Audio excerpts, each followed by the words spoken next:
Joining us now, first on CBS This Morning, is NAACP President and CEO, that's Derek Johnson. Derek, it's good to see you. You have said that the criminal justice system and the right to breathe is on trial. So I know you watched the closing arguments yesterday. What are you thinking as we're waiting for the verdict? The prosecution made their case. It was very clear that our eyes told the truth. They backed it up with expert testimony, and they closed very strong. And that's so important. The world is watching, and we cannot get away from the fact that this is our Selma moment. What do you mean? You know, when you think about Selma, that was about voting reform to allow our democracy to work. Right now, we're talking about our criminal justice system, the reforms to ensure that we can restore trust and we can feel safe. That's really important for the African-American community at this moment. How do you think the defense did?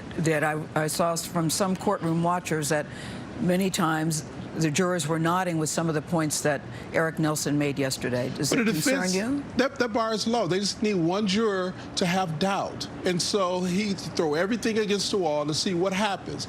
Unfortunately, in our system, Derek Chauvin has been given due process that George Floyd was denied. And we must change how we have the relationship between police and the black community. The NAACP created 112 years ago as anti-lynching. What we witnessed was a lynching in the middle of the streets of Minneapolis, Minnesota. I know you were in college when the Rodney King verdict came in. Do you see comparison between the two? Well, Rodney King opened up the eyes to the nation that what we have been saying for decades in the African-American community, that we're being harassed, attacked, and killed by police. It was captured on videotape. Now, for this trial, 30 years later, we can really say not only is it captured on tape, that we must reform policing in our society, and we must make sure our criminal justice systems reflect the needs and interests of all citizens, particularly African-Americans. Yeah, we keep hearing about the calls for police reform. How likely do you think that is, given this verdict? I want to hear your thoughts on that. And I also want to get you on the record about what Maxine Waters said.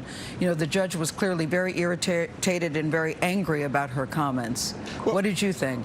You know, we love Congresswoman Maxine Waters, but that's a distraction. Let's stay focused on what took place and the outcome of this trial. Secondly, we must continue to push for reform. As we go abroad and send our troops to fight for democracy, fairness, and justice, we must practice that here. And if we're unable to practice that here, we will lose confidence on the global stage. But Derek, do you think that this will lead to real change regardless of the verdict? I appreciate Congresswoman Karen Bass. She was very strategic in getting the George Floyd Police Reform Act out of a new Congress without going through the hearings. Now it's up to the Senate to act. So I am confident that Senator Cory Booker, Senator Tim Scott will understand the magnitude of this moment and step up and really deliver something for all of our nation. What would justice look like to you in this particular case? Well, we must do away with qualified immunity. We must make sure there's a federal in terms of the verdict, what would... Oh, it's guilty. I mean, you know, Richard Pryor, who are you going to believe, your lying eyes or me? No, our eyes told us the truth. The prosecution made the case. The expert witnesses came up and say he was killed because of Derek Chauvin. There is no objecting to that. I don't think anyone objectively looking at that would deny that Derek Chauvin murdered George Floyd. Okay, well, it's now in the hands of the 12 juries, and as you know, it's like 12 wild cards. Yeah. Thank you, Derek, for coming in this morning.